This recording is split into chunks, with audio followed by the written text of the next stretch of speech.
नमस्कार प्यारे दर्शकों, भोलेनाथ की अगर आप इस बात को सुनोगे तो कभी भी आपकी औलाद गलत कार्य नहीं करेगी।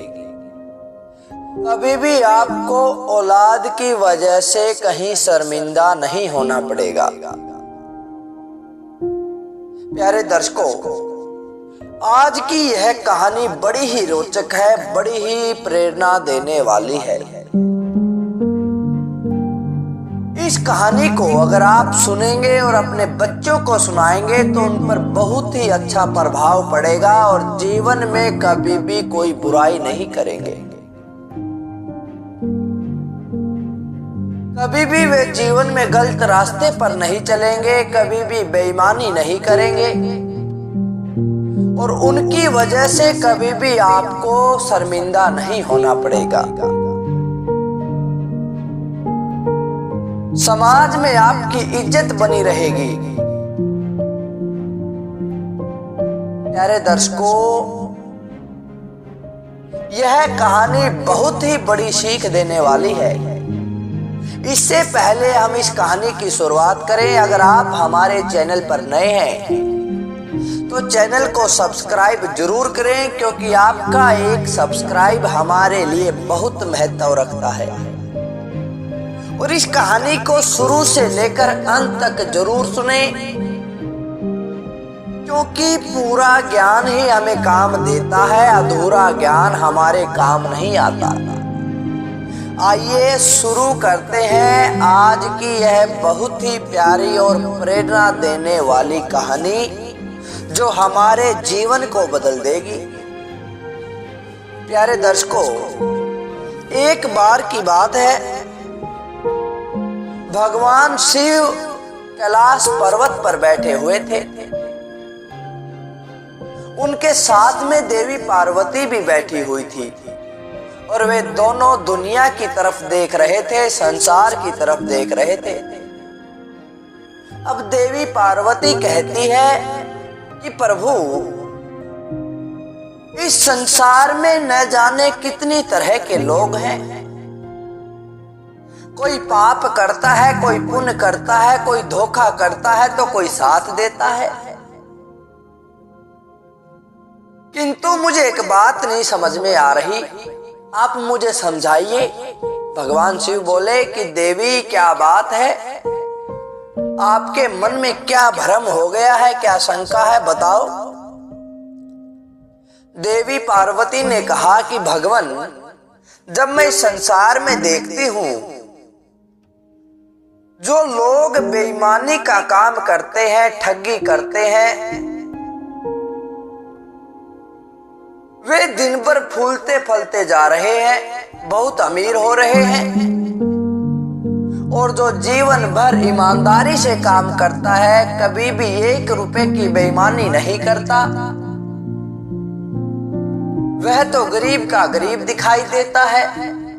इसका क्या कारण है और क्यों ऐसा हो रहा है? इतनी बात सुनकर भगवान शिव हंसने लग जाते हैं।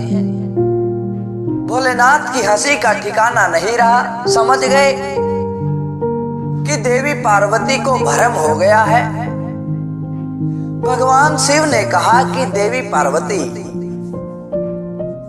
मैं तुम्हें कथा सुनाता हूं और इसको बड़े ध्यान से सुनना, और इस कथा को सुनकर आप समझ जाओगी कि किसकी कितनी अमीरी है और कितनी गरीबी है। अब भगवान शिव उन्हें कथा सुनाने लगते हैं। कहते हैं कि एक बार की बात है, किसी राज्य में 2 मित्र रहा करते थे। दोनों ही बड़े घनिष्ठ मित्र थे,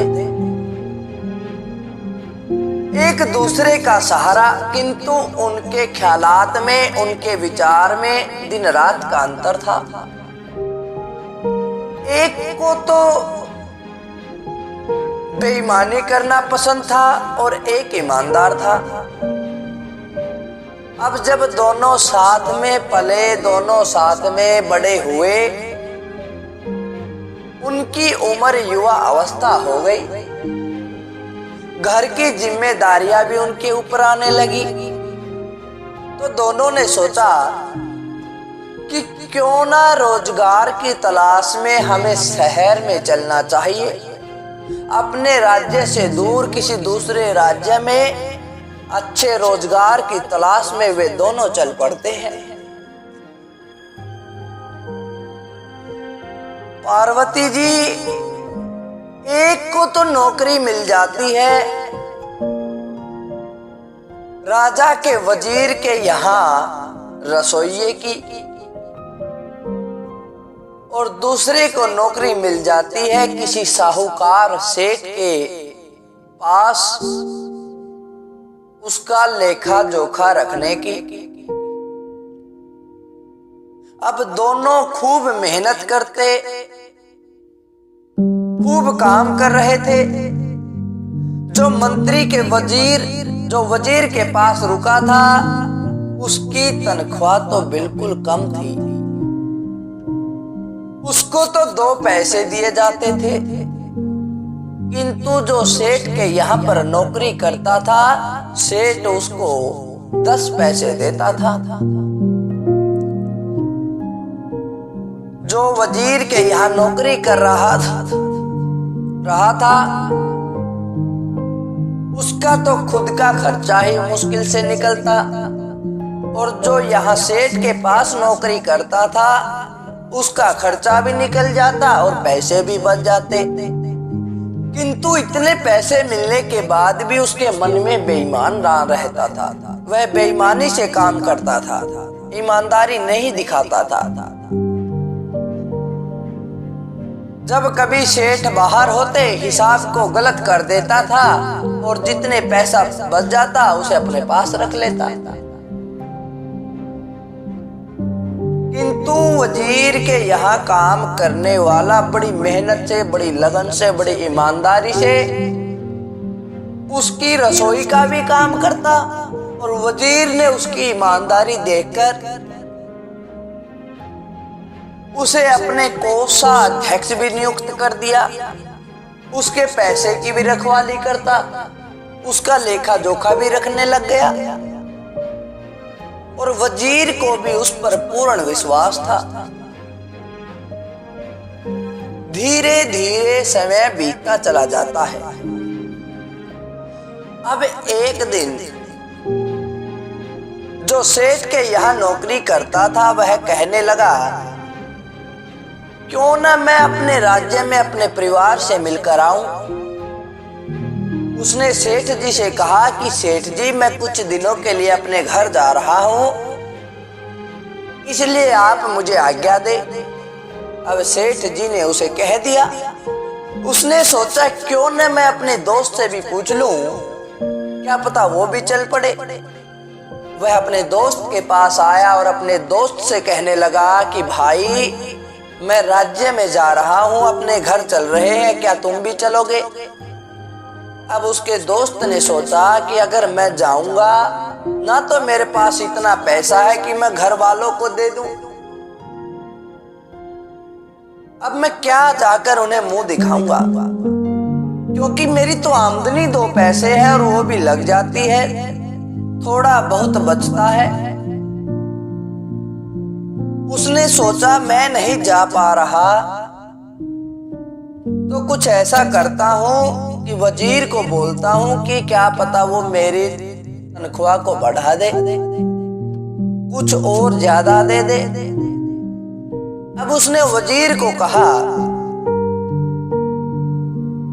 कि राजन, मेरा दोस्त मेरे परिवार से मिलने के लिए घर जा रहा है, अगर आप मेरी आमदनी को बढ़ा दे तो आपकी बड़ी कृपा होगी।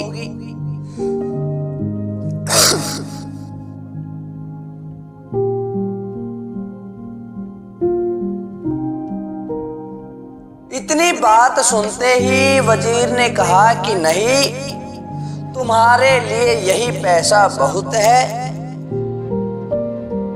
तुम्हारी जिंदगी बदलने के लिए तुम्हारी यही मेहनत की कमाई करोड़ों रुपए की है। अब उसने सोचा कि वजीर ने तो पैसे नहीं दिए, अब मैं करूं तो क्या करूं। वह सोचने लगा। उसने सोचा मैं पैसे तो नहीं भेज सकता, ऐसा काम करता हूं, मेरे राज्य में लीची नहीं होती और इस राज्य की लीची बहुत मशहूर है। तो उसने कुछ लीचियां एक पोटली में बांधकर अपने दोस्त को दे दी कि मेरे परिवार वालों को यह फल दे देना। अब वह व्यक्ति चला जाता है अपने राज्य की ओर और चलते चलते रास्ते में रात हो जाती है। उसने सोचा कि मैं दूसरे इसी राज्य में विश्राम कर लेता हूं और कल सुबह यहां से चलूंगा और अपने राज्य में पहुंच जाऊंगा। अब जब वह रात को विश्राम गृह में लेट गया, उसकी आंख लग जाती है। उसने खूंटी पर अपना धन और अपने मित्र की वो भेंट जिसमें लीची दी हुई थी दोनों लटका देता है और रात को वहीं सो जाता है। रात को वहां पर चोर आते हैं और उसके सारे धन को लूट लेते हैं, किंतु चोरों ने देखा कि दूसरे लिफाफे में तो लीचियां हैं, धन तो है नहीं, उसे वहीं पर छोड़ जाते हैं। अब वह व्यक्ति जब सुबह उठा तो देखा कि उसका माल तो सारा चोरी हो गया, किंतु लीचियां वहीं की वहीं है। रोने लग जाता है, किंतु अब क्या होगा जब चिड़िया चुग गई खेत। वह उधर उदास बैठा ही था, तभी मुनादी सुनाई देती है। उस राज्य के राजा का लड़का बहुत बीमार था और बीमारी इतनी कि मृत्यु के समीप आ गया। वहां के राजवैद्य ने बताया कि अगर इसको लीचियां मिल जाएं तो यह बच सकता है।